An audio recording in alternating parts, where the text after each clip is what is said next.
তো অ্যালগরিদম হচ্ছে তোমার স্টেপ ওয়াইজ ইনস্ট্রাকশন, যে স্টেপ ওয়াইজ ইনস্ট্রাকশনটাকে আমি যদি ফলো করি তাহলে আমার একটা particular type of problem solve হয়ে যাবে। আমরা সমস্ত ম্যাথমেটিক্যালি প্রবলেম অ্যালগরিদম মেনটেন করে করি। যেমন ভাবো রুট বার করা, দ্বিঘাত সমীকরণের রুট বার করা, অথবা ওই division algorithm, GCD algorithm. So যেখানেই কোনো একটা প্রসেস মেনটেন করে অঙ্কটা করা হয়, ঠিক আছে, সেটাই তোমার অ্যালগরিদম। তাহলে অ্যালগরিদমের তোমার 5খানা বৈশিষ্ট্য আছে। বৈশিষ্ট্যগুলো কি কি? অ্যালগরিদম সিম্পল হতে হবে, অ্যালগরিদমের মধ্যে কোনো কমপ্লেক্সিটি থাকবে না, ঠিক আছে, তোমার অ্যালগরিদমের থেকে একটা সলিউশন বেরিয়ে আসবে, অ্যালগরিদমের নাম্বার অফ স্টেপ ফাইনাইট হবে, এবং অ্যালগরিদমের মধ্যে কোথাও এমন কোনো সিচুয়েশন আসবে না যেখানে আমি তোমার মানে ফেসে যায় যে জিনিসটা, না আমি বুঝতেই পারছি না এরপর কি করতে হবে, এমন কোনো স্টেপ আসবে না, ঠিক আছে। তো এই হচ্ছে তোমাদের অ্যালগরিদমের বৈশিষ্ট্য। যেমন দেখো একটা অ্যালগরিদম লিখেছি, দেখো এটা দেখো, if a student want to purchase a pen he has to follow the following steps। দেখো একটা স্টুডেন্ট পেন কিনবে, তাহলে তার অ্যালগরিদমটা কিরকম করে হচ্ছে দেখো।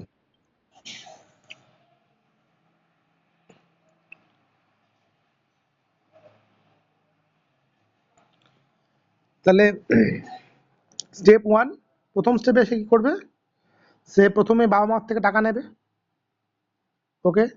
স্টেপ টু, টাকা নেওয়ার পর কি করবে, সে বাড়ি থেকে বেরোবে এবং রাস্তায় ক্রস দ্য রোড করবে। স্টেপ থ্রি, সে যখন রাস্তা পেরোবে তখন তোমার গাড়ি ঘোড়ার মুভমেন্টগুলো চেক করবে, ঠিক আছে। স্টেপ ফোর, সে রোড ক্রস করে রাস্তা পেরোলো। স্টেপ ফাইভ, সে তারপর দোকানে গেল, এবার দোকানদারকে পেন দেবে, ask for pen. Step six. Step seven, এবার ওর যেটা ইচ্ছে পেন সেটা পছন্দ করলো এবং দোকানদারকে দিতে বলবে, তারপর পেনের জন্য টাকা পে করবে। স্টেপ এইট, ঠিক আছে, তাহলে সে পেনটা কেনা হয়ে গেল। তাহলে দেখো এই যে পরপর ইনস্ট্রাকশন, তুমি যদি ইনস্ট্রাকশনটা দিয়ে দাও তাকে, তাহলে ও কিন্তু ইজিলি একটা পেন কিনতে পারবে। আমরা যখন ছোটবেলায় বাজার করতাম, হ্যাঁ, আমাদের বাবা মারা কিন্তু সবসময় এই হাতে টাকা দিয়ে একটা অ্যালগরিদম বলে দিত, অ্যালগরিদম বলে দিয়ে বলতো যা গিয়ে এটা কিনে নিয়ে আয়, ঠিক এইভাবে কিনে আনবি। মনে করে দেখো, ভাবো সাপোজ বললো যা পাশের দোকান থেকে চিনি কিনে নিয়ে আয়, তখন বাবা মা বলতো এই যে 5 টাকা নিয়ে যা, রাস্তায় বেরো, বাঁদিকে গিয়ে দোকানটা আছে ওই দোকানে যা, দোকানে গিয়ে বল 1 কিলো চিনি দিন, 1 কিলো চিনি নিয়ে 5 টাকা দিবি, দোকানদার তোকে 1 টাকা ফেরত দেবে, ওই 1 টাকা চিনি নিয়ে বাড়ি চলে আসবি। ঠিক এরকম করেই আমাদের অ্যালগরিদম বলে দিত, আর আমরা ঠিক ওটা ফলো করে করে যেতাম। তারপর যত বয়স বড় হয়েছে তখন অ্যালগরিদম গুলো নিজে নিজে তৈরি করতে শিখেছি, তখন নিজে নিজে পাণ্ডিত্য করাতে শিখেছি। তাহলে অ্যালগরিদমের বেসিক কনসেপ্টটা বুঝলে কিনা দেখো, অ্যালগরিদমের বেসিক কনসেপ্টটা হচ্ছে তোমাকে একটা স্টেপ ওয়াইজ ইনস্ট্রাকশন দিতে হবে, যে ইনস্ট্রাকশন দিলে একটা particular type of problem solve হয়ে যাবে, ওকে।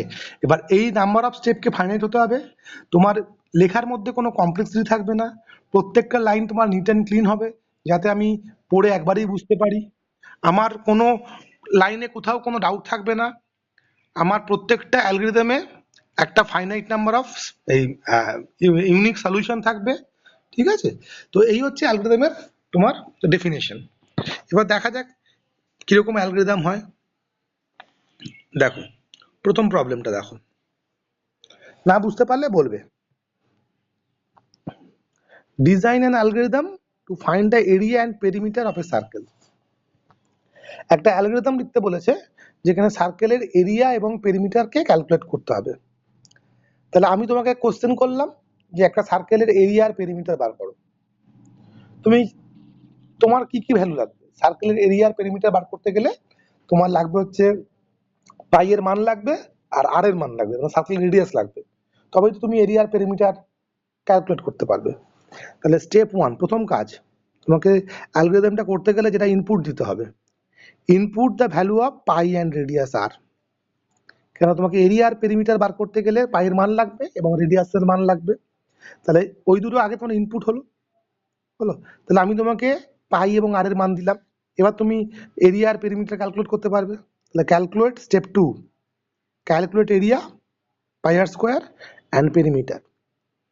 তা তুমি ক্যালকুলেট করলে এরিয়া পেরিমিটার। এবার পরের স্টেপে তোমার তো অ্যান্সার বেরিয়ে গেছে, তাহলে তুমি আমাকে অ্যান্সার বলবে।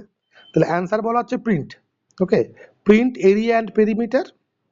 তাহলে তুমি আমাকে এরিয়া আর পেরিমিটারের ভ্যালু বললে এবং তোমার কাজ শেষ। তার ফলে অ্যান্ড টার্মিনেট দ্য অ্যালগরিদম। দেখো বুঝতে পারলে কিনা? খুব সিম্পল অ্যালগরিদম, যে আমাকে বলেছে সার্কেলের এরিয়া এবং পেরিমিটার বার করতে। তাহলে প্রথম স্টেপে কি হবে? প্রথম স্টেপে আমি তোমাকে পাই এবং আর এর মান সাপ্লাই করলাম।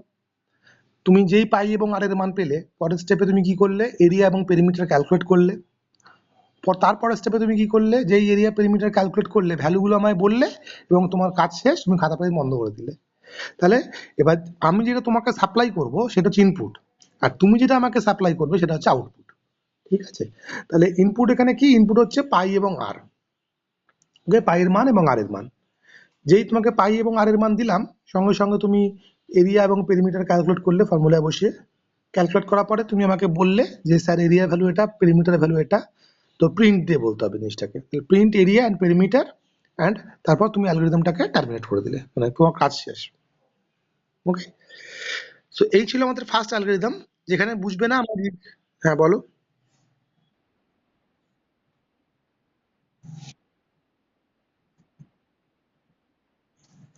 কি মেমোরি লোকেশন? আমি পাতি অঙ্ক করতে দিয়েছি, কিসের মেমোরি? কার মেমোরি? কার মেমোরি? কিসের মেমোরি? কি করছি আমরা? প্রিন্ট মানে আউটপুট, আউটপুট দিতে বলছি। প্রিন্ট লিখতে হয়, আউটপুট লিখতে হয়, যা ইচ্ছে লিখতে হয়। আমি বারবার বলছি এটা কিন্তু কম্পিউটার নয়, এটা কিন্তু অঙ্ক হচ্ছে। ঠিক আছে? এটা কম্পিউটার হচ্ছে না। অ্যালগরিদম কিন্তু অঙ্কের জিনিস, কম্পিউটারের জিনিস নয়। কোথায় মেমোরি লোকেশন? কি সব মেমোরি লোকেশন ফোকেশন নিয়ে বলতে আরম্ভ করে দিয়েছো। বেশি ঘাঁটলে বেশি ঘাঁটবে, আর কিচ্ছু নয়। দেখো, নেক্সট দেখো, সিম্পল জিনিস, সিম্পল ভাবে চিন্তা করতে পারো না যে আমি একটা অঙ্ক দিয়েছি, অঙ্কটা করে সলভ করে আমায় দেবে। সেই অঙ্কটা সলভ করতে গেলে আমার কি কি স্টেপ করতে হবে? Design an algorithm to interchange two given numbers. তোমাকে দুটো নাম্বার দিচ্ছি, দুটো নাম্বারকে ইন্টারচেঞ্জ করে আমাকে ফেরত দিতে হবে।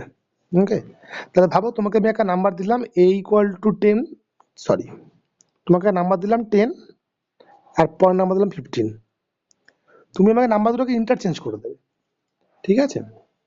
তাহলে কি করব? আমি দুটো নাম্বার, তোমাকে দুটো নাম্বার দিতে হবে, তুমি সেই দুটো নাম্বারকে a আর b বলো। তাহলে a হচ্ছে 10, b হচ্ছে 15।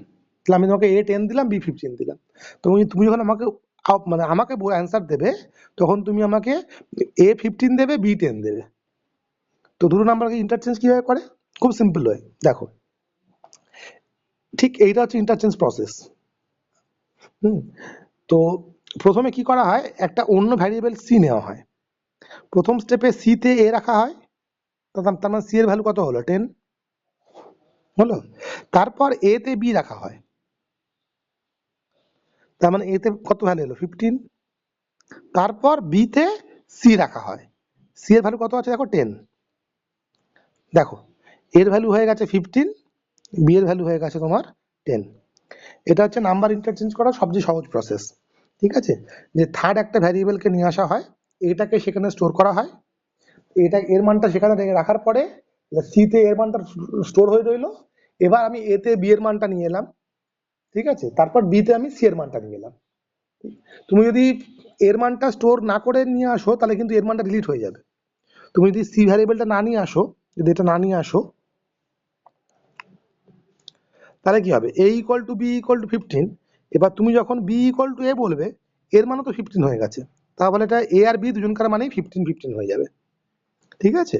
ওই জন্য একটা থার্ড ভ্যারিয়েবল ইন্ট্রোডিউস করা হয়, সেখানে আগে এর মানটাকে রেখে দেওয়া হয়, তারপর এ তে বি এর মান রাখা হয়, বি তে আবার ওই যে থার্ড ভ্যারিয়েবলে যে মানটা রাখা আছে সেই মানটাকে নিয়ে আসা হয়। তো এই হচ্ছে ইন্টারচেঞ্জ করার নিয়ম, দুটো নাম্বারকে ইন্টারচেঞ্জ করার নিয়ম, সবচেয়ে সহজ নিয়ম। দুটো নাম্বার বলো বা হ্যাঁ দুটো অবজেক্ট বলো। হ্যাঁ, সি ইকুয়াল টু বি। তাহলে তাহলে এই স্টেপটা যদি চেঞ্জ করি, মানে এই স্টেপটা যদি চেঞ্জ করি, যদি আমি এই স্টেপটা চেঞ্জ করি, সি ইকুয়াল টু বি করি প্রথম স্টেপে, তাহলে বি আগে ফাঁকা হলো, তাহলে বি তে এবার এ যাবে। তারপর তোমার ফাঁকা মানে কি, মানে অ্যাকচুয়ালি ফাঁকা নয় জিনিসটা, মানে ভ্যালুটা তোমার ওই ওখানে স্টোর হয়ে যাচ্ছে, মানে বি এর ভ্যালুটা আর লাগছে না আমার।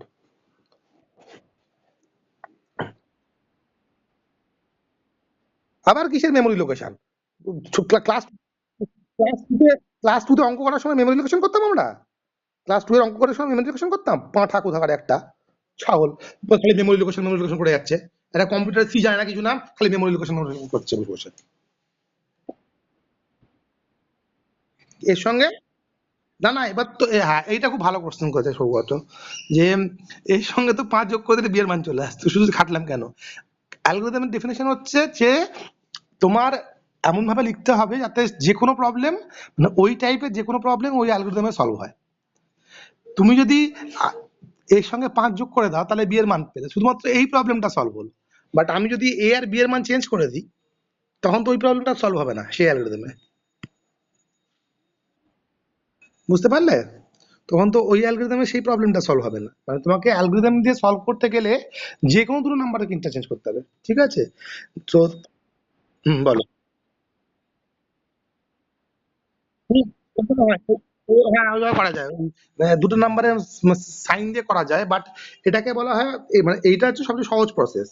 মড দিয়ে করা যায়, যোগ বিয়োগ করে করা যায়, দুটো নাম্বারকে যোগ বিয়োগ করে মড নিয়ে তোমার ওই এটা করা যায়, ইন্টারচেঞ্জটা করা যায়। তখন ওই 3 নাম্বার ভ্যারিয়েবলটা আসে না, মানে সি যে ভ্যারিয়েবল সেটা আর লাগে না। ঠিক আছে, সেটা করা যায়, সেটা একটা প্রসেস আছে। কিন্তু আমি সেই প্রসেসে যেতে চাইছি না, আমি সবচেয়ে মানে আমার কাছে মানে জিনিসটা হচ্ছে কনসেপ্টটা আগে ক্লিয়ার করে নিই।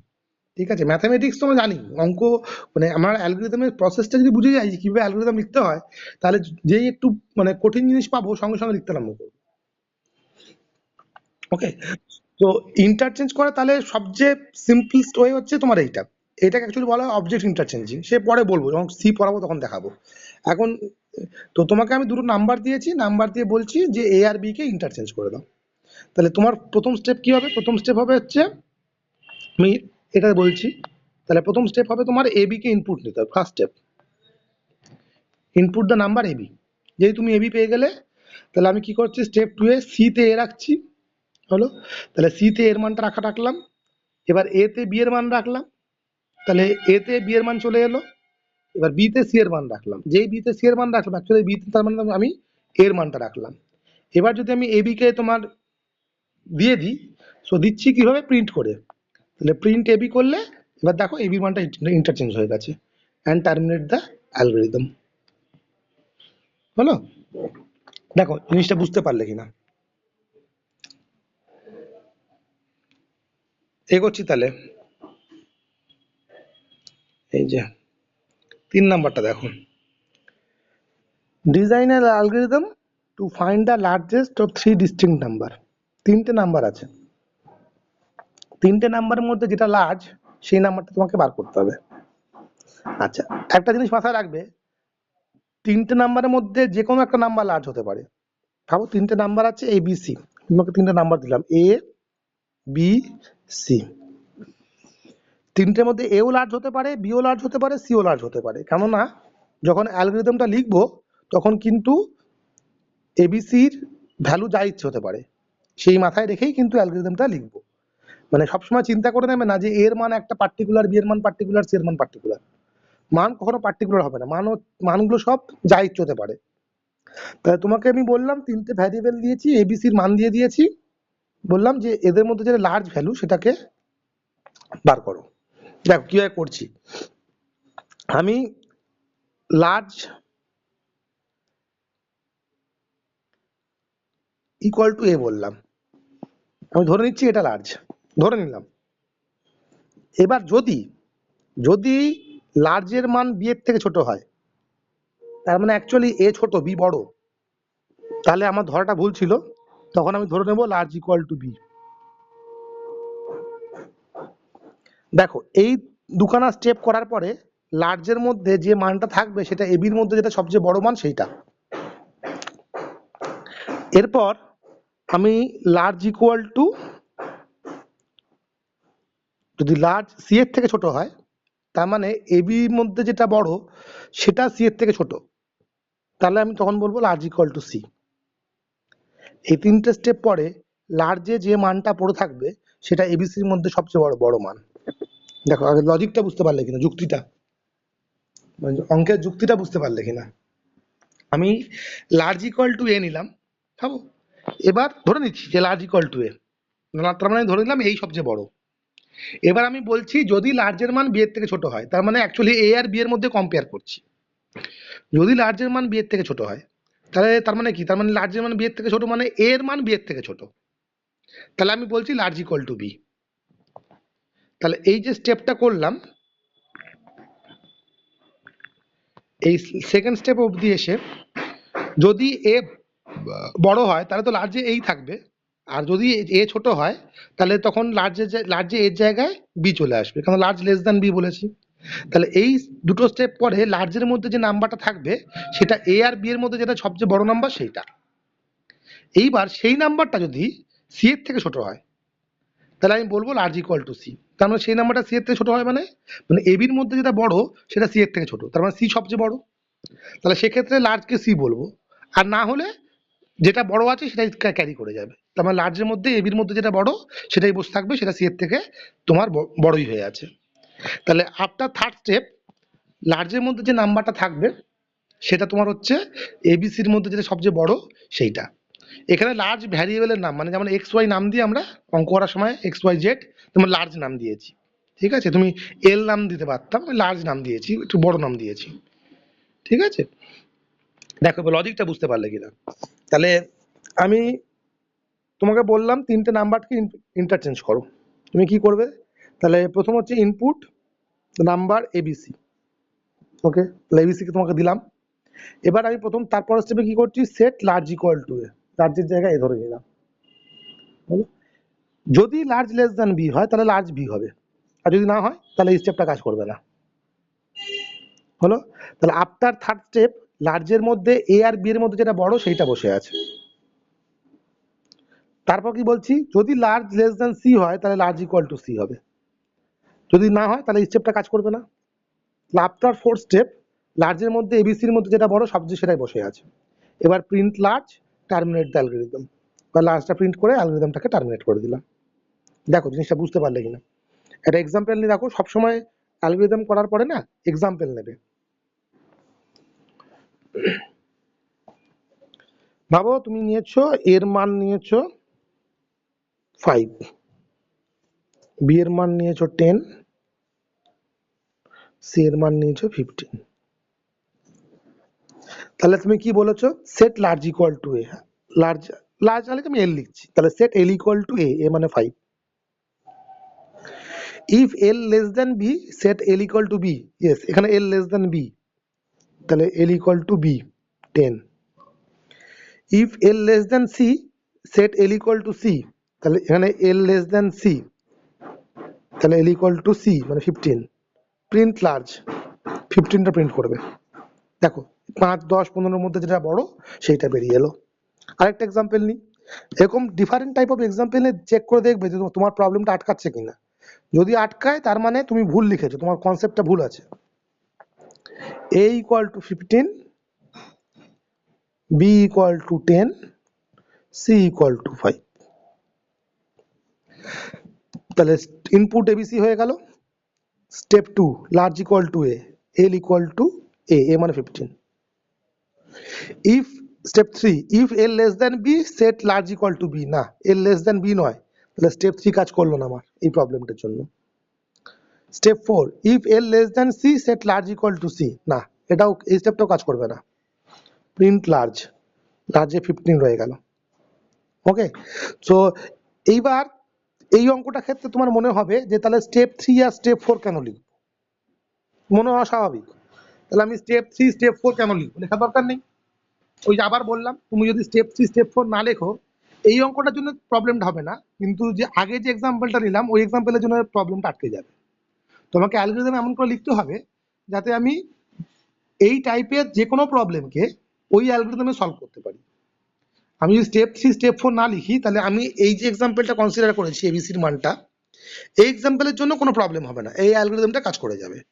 কিন্তু এর আগে যে এক্সাম্পলটা নিয়েছিলাম সেই এক্সাম্পলের জন্য কিন্তু এই অ্যালগরিদমটা কাজ করবে না, আটকে যাবে। তাই তোমাকে এমন করে লিখতে হবে যাতে সবকটা এক্সাম্পলের জন্য তোমার অ্যালগরিদমটা কাজ করে, কোনো অ্যালগরিদমের জন্য যাচ্ছে না তোমার এক্সাম্পল গুলো না আটকে যায়। দেখো আরেকটা এক্সাম্পল নিয়ে দেখো, ভাবো a equal to 10, b equal to 15, c equal to 5। তাহলে set large equal two a, তাহলে লার্জ ইকুয়াল টু 10, আমি লার্জ না লিখে l লিখছি।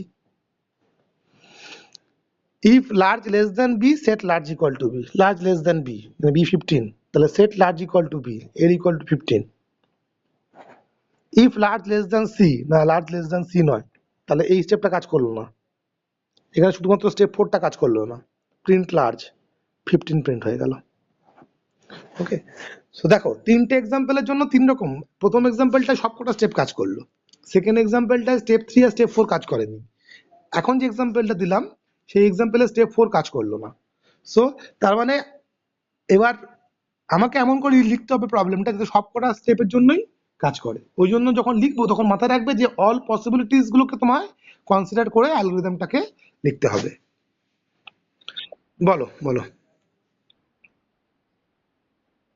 না দেওয়া থাকবে না তো, দেওয়া থাকলে তো তুমি এক লাইন লিখে দেবে, তোমার তো এবিসির মান দেওয়া থাকবে না, এবিসির মান তোমাকে নিয়ে নিয়ে দেখতে হবে যে তুমি ঠিকঠাক লিখেছো কিনা। তোমাকে তো ওই মাথার হেডিংটা দেওয়া থাকবে, design an algorithm to find the largest of.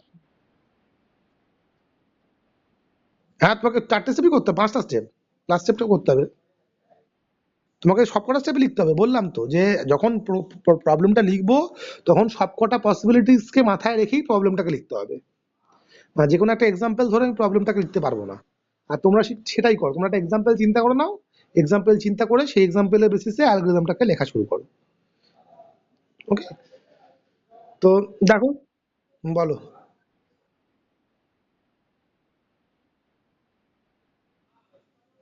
Set large equal to B, comma দিয়ে লার্জ লেস দেন, মানে দাঁড়ানো না কোনো, মানে দাঁড়ালো জিনিসটা কোনো, set large equal to B comma large less than b, মানে কি দাঁড়ালো, মানে কি কি করলাম আমি জিনিসটা এখানে, যে আমি কনফিউশনে পড়ে গেলাম। তো তুমি বললে set large equal to B, এখানটায় বললে, তুমি এখানটায় বলছো set large equal to B comma দিয়ে লার্জ লেস দেন, বলো কি মানে দাঁড়ালো জিনিসটা।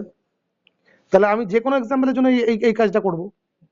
এবার দেখো তোমার তোমার অ্যাকচুয়ালি তোমার তুমি এক্সাম্পল নিয়ে দেখো,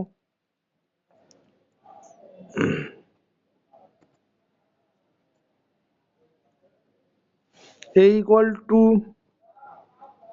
15, b equal to 10, c equal to 5। দেখো set large equal two a, তাহলে l ইকুয়াল টু 15, তুমি তো এটা বলনি, তুমি এটা এটা বলেছো। তাহলে set large equal two b, l equal to 10, large l less than b, why, কি l লেস দেন b, কি করবো আমি l লেস দেন b এর জন্য, আমার কাজ কি, l লেস দেন b কি, তারপর কি করবো, আমার কাছে কোনো ইনস্ট্রাকশন নেই আমার কাছে, আমাকে ইনস্ট্রাকশনটা ক্লিয়ার করতে হবে। যেটা আমি বললাম না, প্রত্যেকটা স্টেপে নিট অ্যান্ড ক্লিন ইনস্ট্রাকশন থাকবে, যে ইনস্ট্রাকশনটা পড়ে আমি বুঝতে পারবো যে আমি এই স্টেপটা কি করতে চলেছি। ওকে, এগুলোই প্রথমে গন্ডগোল গুলো করবে। এবার দেখো ডিজাইনার অ্যালগরিদম, সবচেয়ে সহজ algorithm, designer algorithm to find the nature and value, value বলতে রিয়াল ভ্যালু, হ্যাঁ, of the roots of a given quadratic equation. এটা কোয়াড্রেটিক ইকুয়েশনের নেচার এবং রুট বার করতে বলেছে, রুট মানে রিয়াল রুট, কমপ্লেক্স রুট বার করা যাবে না। তাহলে নেচার এবং রুট বার করতে গেলে চিন্তা করো, তোমাকে একটা দ্বিঘাত সমীকরণ দিয়েছি, এইটা এর নেচার এবং রুট বার করতে বলেছি। তাহলে প্রথম তোমার কার কার মান লাগবে, তোমার এ, বি আর সি, এই তিনজনকার মান লাগবে, তবে তুমি এগোতে পারবে। তাহলে মনে করো উচ্চ মাধ্যমিক, এবার এবিসির মান তোমায় দিলাম, যেহেতু নেচার বার করতে বলেছি তাহলে তোমার প্রথম কাজ হবে ডিসক্রিমিনেন্ট ক্যালকুলেট করা। এবার ডিসক্রিমিনেন্টের উপর বেস করে তোমার নেচার এবং রুট গুলো বেরিয়ে আসে, উচ্চ মাধ্যমিক মনে করো। তাহলে ইনপুট কি হবে, ইনপুট হচ্ছে এন্টার দ্য কোএফিসিয়েন্টস এবিসি, আমি তোমাকে এবিসি সাপ্লাই করলাম, যেই তুমি এবিসি পেয়ে গেলে তোমার স্টেপ 2, পরের স্টেপ হচ্ছে ক্যালকুলেট ডি, মানে ডিসক্রিমিনেন্ট ক্যালকুলেট করলাম, বি স্কোয়ার মাইনাস 4ac। এইবার ইফ ডি লেস দ্যান 0, যদি ডি লেস দ্যান 0 হয় তাহলে কি বলবে তুমি, তুমি বলবে রুটস আর কমপ্লেক্স, মানে রুট নেই, কোনো রিয়াল রুট নেই, বলার পর আর কি বলবে, আর তোমার কোনো কাজ নেই, তাহলে অ্যান্ড টার্মিনেট দ্য অ্যালগরিদম। জিনিসটা ভালো করে বোঝো, মানে অ্যালগরিদমটা কখন টার্মিনেট হয়, তখন মানে একটা প্রবলেমে অনেকগুলো টার্মিনেট থাকতে পারে। কিন্তু তুমি আমাকে, আমি তোমাকে এবিসি বান দিলাম, তুমি ডিসক্রিমিনেন্ট ক্যালকুলেট করলে, এবার চেক করছো ডিসক্রিমিনেন্ট লেস দ্যান জিরো কিনা। যদি ডিসক্রিমিনেন্ট লেস দ্যান জিরো হয়, ওকে, তাহলে তুমি বললে যে প্রিন্ট করলে equation has no real root. বলো, এবার আমাকে বলার পরে বললে স্যার ইকুয়েশনের কোনো রিয়াল রুট নেই, আর তোমার কোনো কাজ নেই, অতএব তুমি অ্যালগরিদমটাকে টার্মিনেট করে দেবে। ওকে, আচ্ছা, এবার পরের স্টেপ, যদি ডি লেস দ্যান জিরো না হয়, if d greater than zero, তাহলে পরের স্টেপে গেলাম। If d greater than zero, তার মানে roots are real and unequal.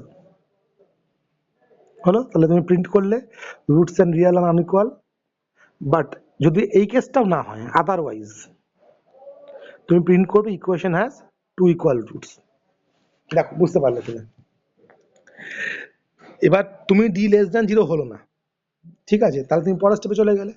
এবার ডি গ্রেটার দ্যান জিরো কিনা চেক করলে, তাহলে যদি ডি গ্রেটার দ্যান জিরো হয়, তাহলে তুমি বলবে যে roots are real and unequal.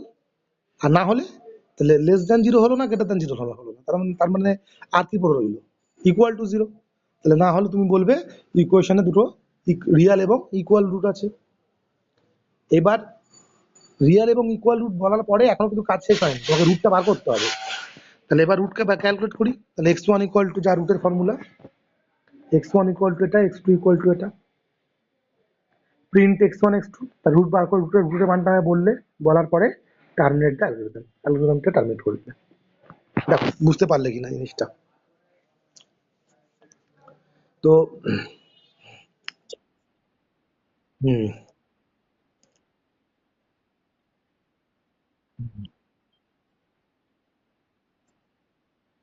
কারণ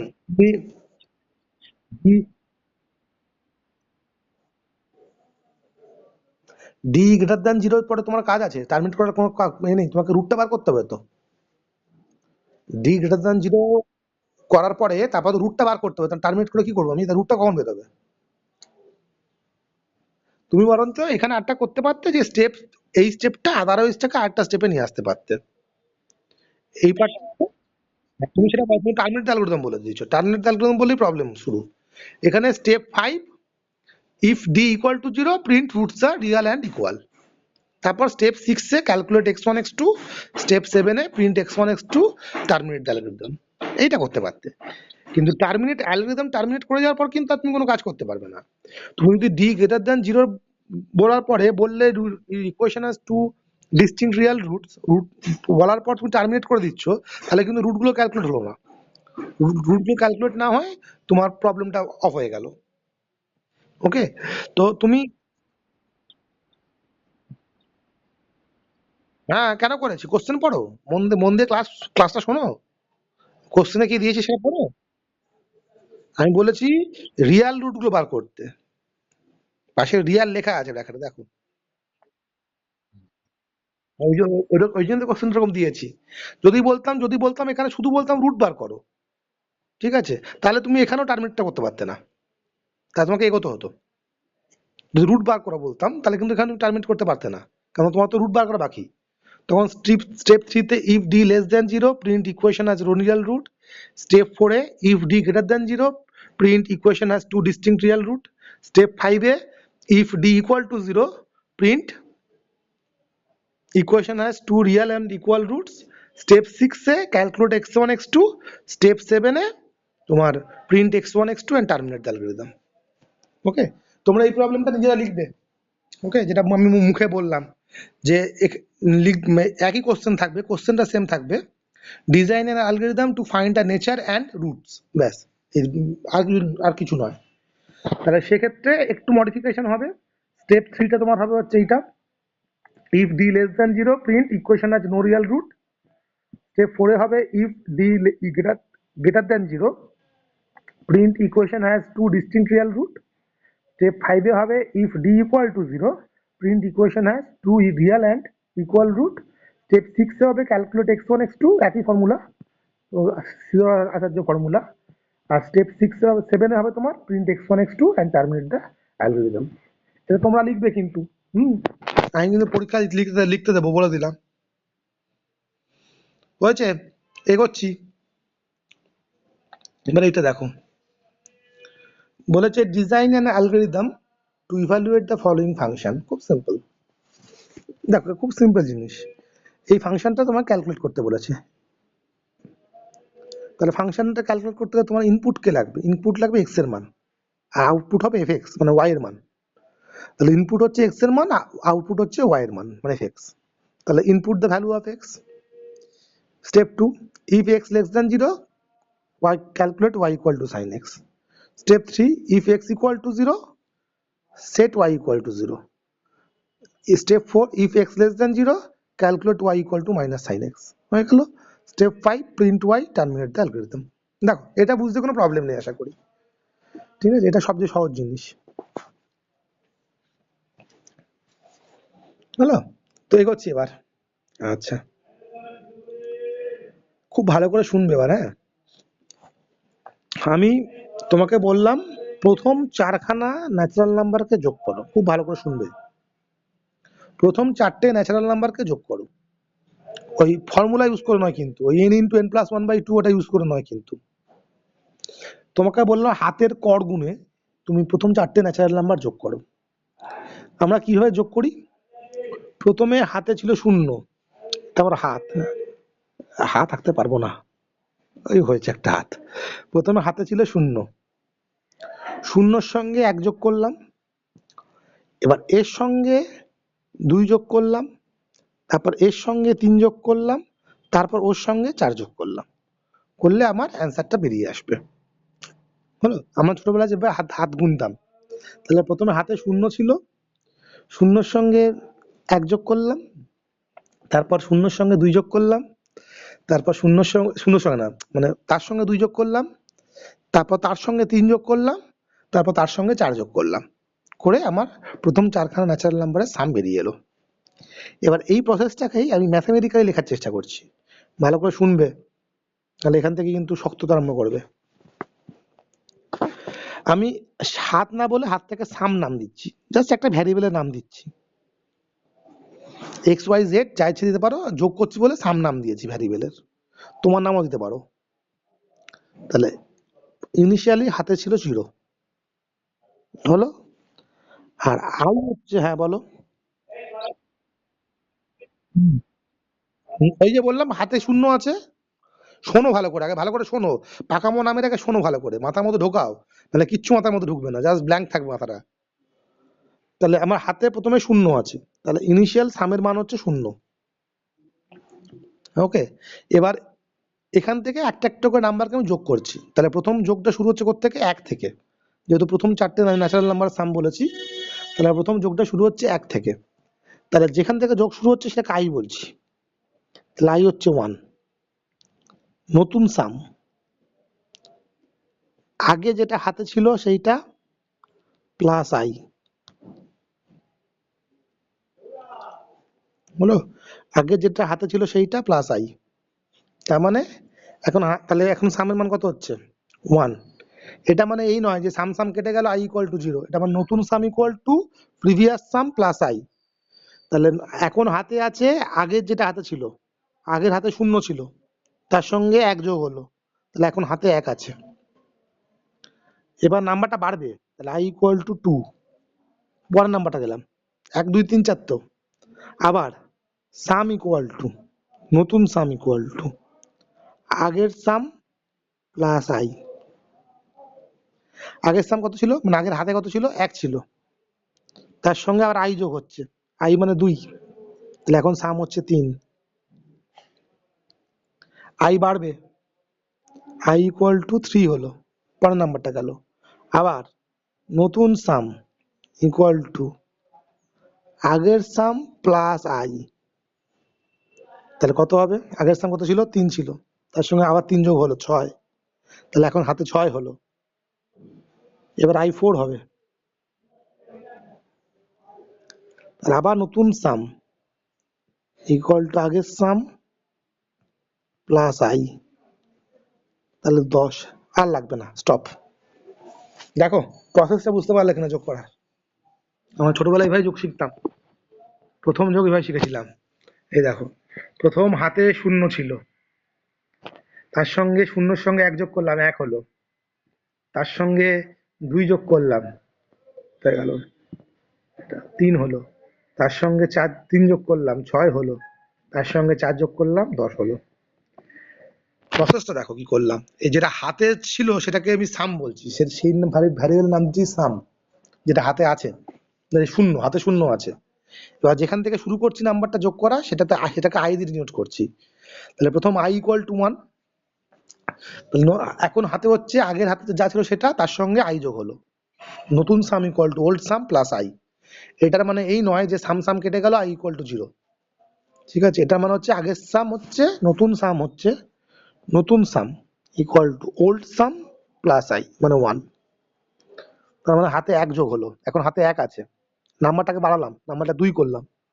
আবার নতুন সাম ইকুয়াল টু আগের সাম প্লাস আই, তাহলে এখন নাম্বারটা 3 হলো।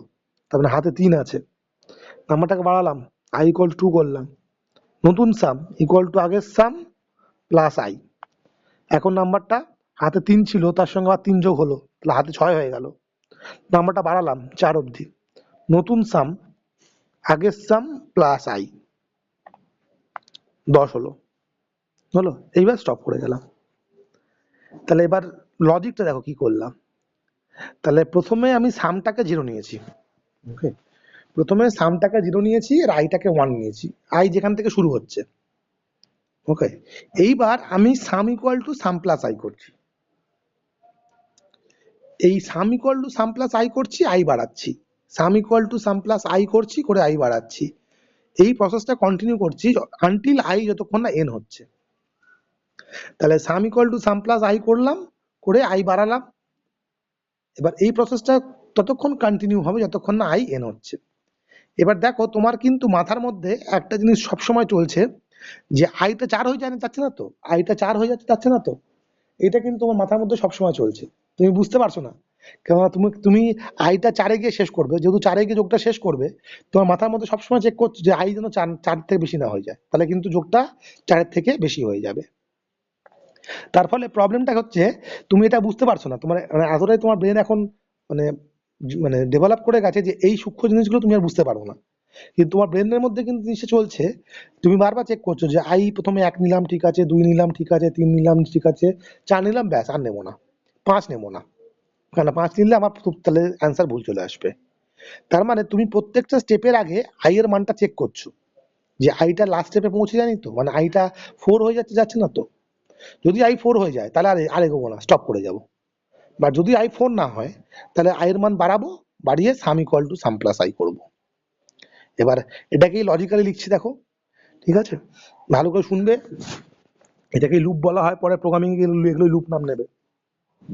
তো design an algorithm to find the some of first n natural numbers. প্রথম n খানা ন্যাচারাল নাম্বারসের সাম বার করতে বলেছে। তাহলে প্রথমে n এর মান লাগবে, n এর জায়গা 4, তাহলে input the number n, n এর মান দিলাম।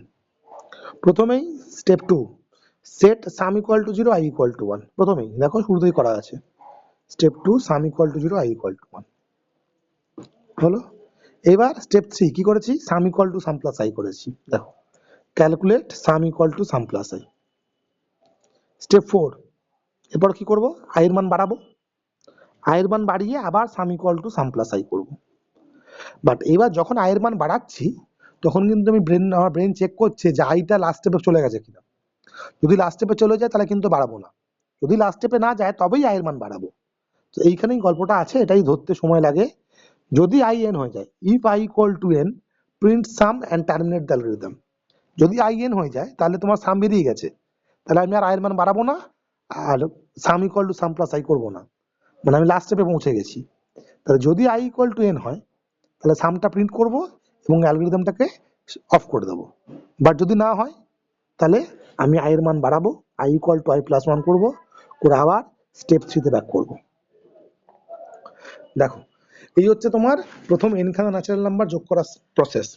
এবার দেখো মেকানিজমটা হচ্ছে কিনা, মানে এই মেকানিজমে আমি n এর জায়গায় 4 দিলে তোমার প্রবলেমটা সলভ হচ্ছে কিনা, স্টেপ বাই স্টেপ শুনে যাবে ভালো করে। তাহলে n এর জায়গায় 4 ইনপুট করেছি, তাহলে n এর জায়গায় 4 ইনপুট করেছি, তাহলে প্রথমে সাম 0 i 1, ক্যালকুলেট নতুন সাম, সাম প্লাস i, তাহলে নতুন সাম হচ্ছে এখন 1। If i equal to n, no, i 1 n 4, i equal to n নয়, তাহলে এই পার্টটা চলে এলাম, আদারওয়াইজ পার্টটায় কি বলছে, set i equal to i plus 1, i 2 হয়ে গেল, and go to step 3, আবার এখানে চলে গেলাম, সাম equal to sum plus i, তাহলে এখন সাম হচ্ছে, আগের সাম ছিল 1, i 2, তাহলে এখন সাম হচ্ছে 3, নিচে নামলাম, if i equal to n, no, কারণ n এখন 2, সরি i এখন 2, n তো 4, তাহলে আবার আদারওয়াইজ এলাম, set i equal to i plus 1, i এর মান 3 সেট করলাম, গো টু স্টেপ 3, স্টেপ 3 এ গেলাম, সাম equal to sum plus i, নতুন সাম ইকুয়াল টু আগের সাম প্লাস i, আগের সাম ছিল তোমার 3, তার সঙ্গে আবার 3 যোগ হচ্ছে, দেখো নতুন সাম হচ্ছে 6, নিচে এলাম, if i equal to n, no, i 3 n 4, yes নয়, তাহলে আবার আদারওয়াইজ এলাম, set i equal to i plus 1, i equal to i plus 1 মানে নতুন i হচ্ছে আগের i প্লাস 1, তাহলে নতুন i হচ্ছে 4 হলো, অ্যান্ড গো টু স্টেপ 3, আবার উপরে গেলাম, ক্যালকুলেট সাম ইকুয়াল টু আগের সাম প্লাস i, আগের সাম তোমার 6 ছিল, তার সঙ্গে i এর মান 4 যোগ হলো, এখন সামের মান 10, if i equal to n, yes, i আর n দুজনেই 4, সো প্রিন্ট সাম, সাম প্রিন্ট করব, স্টপ অ্যালগরিদম, আমার প্রথম 4টি ন্যাচারাল নাম্বারের সাম বেরিয়ে গেল। একটা জিনিস মাথায় রেখো, এই টার্মগুলো মাথায় রেখো, এগুলো কিন্তু ম্যাথামেটিক্যাল টার্ম, মানে ম্যাথামেটিক্সের মতো নয়, পরে শেখাবো, এই সিম্বলটা ম্যাথামেটিক্যাল আমরা ভুল লিখি, সাম equal to sum plus i বা i equal to i plus 1 মানে নতুন i ইকুয়াল টু আগের i প্লাস 1, সো আমরা এই সিম্বলটাকে ইউজ করি, ইকুয়াল টু সিম্বলটাকে দুখানা সেন্সে ইউজ করি, ইকুয়েশন সেন্সে ইউজ করি, আবার তোমার অ্যাসাইন সেন্সে ইউজ করি, তো দুটো সেন্সেই কিন্তু যখন তুমি লেখো লেট x ইকুয়াল টু 2, ঠিক আছে, তখন তুমি 2 এর মানটা x এ রাখছো, যখন অঙ্ক করার সময় ধরো, বাট যখন তুমি লেখো x minus 2 equal to 0 solve, তাহলে ওখানে কিন্তু তুমি ইকুয়ালিটি, মানে ইকুয়ালিটিটা ইকুয়েশনে ইকুয়ালিটি হোল্ড করছে, ওখান থেকে x এর মান 2 বেরোবে, ওইটা একমাত্র x ইকুয়াল টু 2 এর জন্য সত্যি, তো এই দুটোর মধ্যে পার্থক্য আছে, পরে বলবো, তো আপাতত এটা মাথায় রেখো, যে এই sum equal to sum plus i বা i equal to i plus 1 মানে এই নয় যে বোথ সাইড i কেটে গেল 1 ইকুয়াল টু 0, এটা মানে হচ্ছে নতুন i ইকুয়াল টু আগের i প্লাস 1। দেখো জিনিসটা বুঝতে পারলে কিনা,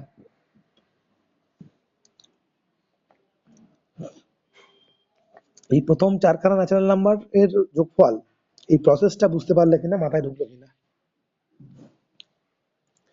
কারো কোনো থাকলে বলো, হ্যাঁ বলো, কিরকম ভাঙবে বলো,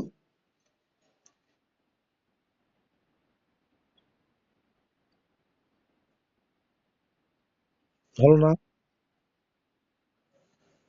হলো না, মিস হয়ে গেল একটা জিনিস, এই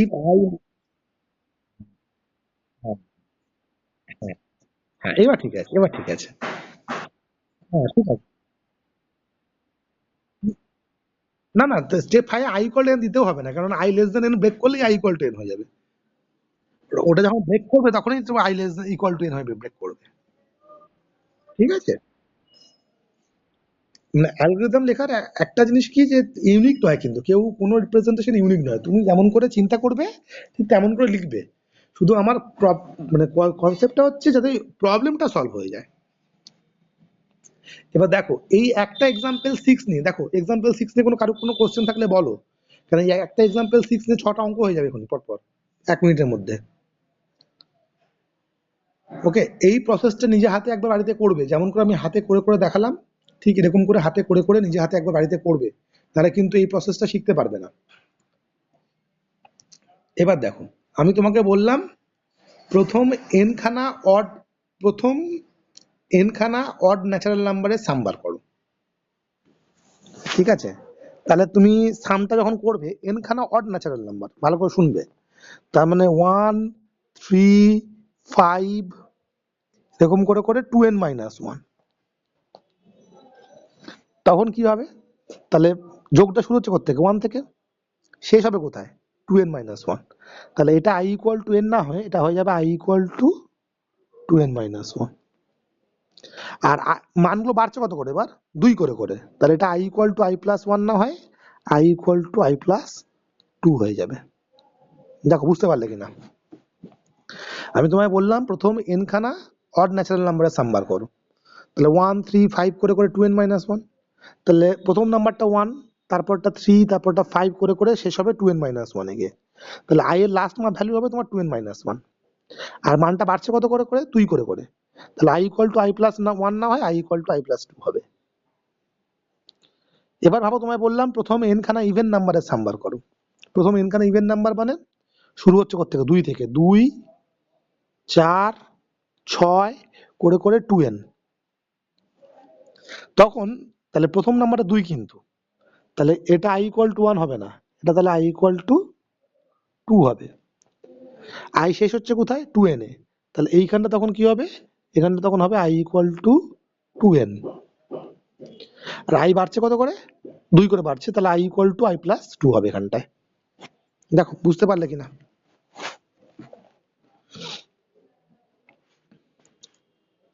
হয়েছে? আচ্ছা, এবার আমি বললাম নিচের কোশ্চেনের দিকে তাকাও, 7 নাম্বার কোশ্চেনটা, design an algorithm to find the factorial of a given natural number. একটা গিভেন ন্যাচারাল নাম্বারের ফ্যাক্টোরিয়াল বার করতে বলেছি। ফ্যাক্টোরিয়াল মানে কি, প্রথম তোমার n খানা ন্যাচারাল নাম্বারের গুণফল, ঠিক আছে, যেমন আগেরটায় করলাম প্রথম n খানা ন্যাচারাল নাম্বারের যোগফল, ফ্যাক্টোরিয়াল মানে হচ্ছে প্রথম n খানা ন্যাচারাল নাম্বারের গুণফল। তাহলে একই প্রসেস, 1 ইন্টু ওটাই 1 প্লাস 2 প্লাস 3 প্লাস 4 করে রেখেছিলাম, এখানে 1 ইন্টু 2 1 ইন্টু 3 করে করে দেবো। তাহলে শুধু এই স্টেপটাতে sum equal to sum plus I না করে sum equal to sum star I, তাহলে 1 2 3 গুণ হতে আরম্ভ করবে, বাট যেহেতু গুণ করছি ইনিশিয়াল সামের মান এইটাকে, এটা 0 রাখলে কিন্তু সব 0 হয়ে চলে আসবে, ইনিশিয়াল এটাকে বলে ইনিশিয়াল ভ্যালু, সামের মানটা 1 নিতে হবে, কারণ যদি এটা 0 নিই 0 এর সঙ্গে যাকেই গুণ করবো 0 চলে আসবে, সো ইনিশিয়াল সামের ভ্যালুটাকে 1 নিতে হবে, তারপর প্রসেসটা সেম থাকবে। ওকে, তাহলে এই যে সাম ইকুয়াল টু 0 সাম ইকুয়াল টু 1 এগুলোকে বলা হয় ইনিশিয়ালাইজেশন। ইনিশিয়ালাইজেশন মানে হচ্ছে তোমার শুরুতে যে মানটা নেবে, যদি যোগ করি তখন সামের মানটা 0 নেওয়া হয় শুরুতে, কারণ শুরুতে হাতে কিছু থাকে না, বা যদি গুণ করি তাহলে সামের মানটা প্রথমে তোমার 1 থেকে শুরু করা হয়। ঠিক দেখো পরের স্টেপে প্রোগ্রামটা লিখে তোমার অ্যালগরিদমটা লিখেছি, আমি সাম না লিখে প্রোডাক্ট নিয়েছি, মানে কনসেপ্টটাকে যেহেতু গুণ করার কনসেপ্ট ওই জন্য ভ্যারিয়েবলের নামটা সাম না লিখে প্রোডাক্ট লিখেছি, তুমি ভ্যারিয়েবল নাম সামও লিখতে পারো, কোনো প্রবলেম নেই। দেখো একই জিনিস, পুরোটাই একই, শুধুমাত্র সামের জায়গায় প্রোডাক্ট লিখলে, কারণ জাস্ট নামটাকে ঠিকঠাক করার জন্য, তুমি প্রোডাক্ট লিখতে তুমি পি লেখো তাহলেই হবে, এক্স ওয়াই জেড লেখো, মানে ভ্যারিয়েবলের নামটা তোমার ইচ্ছে মতো একটা দিয়েছি আমি,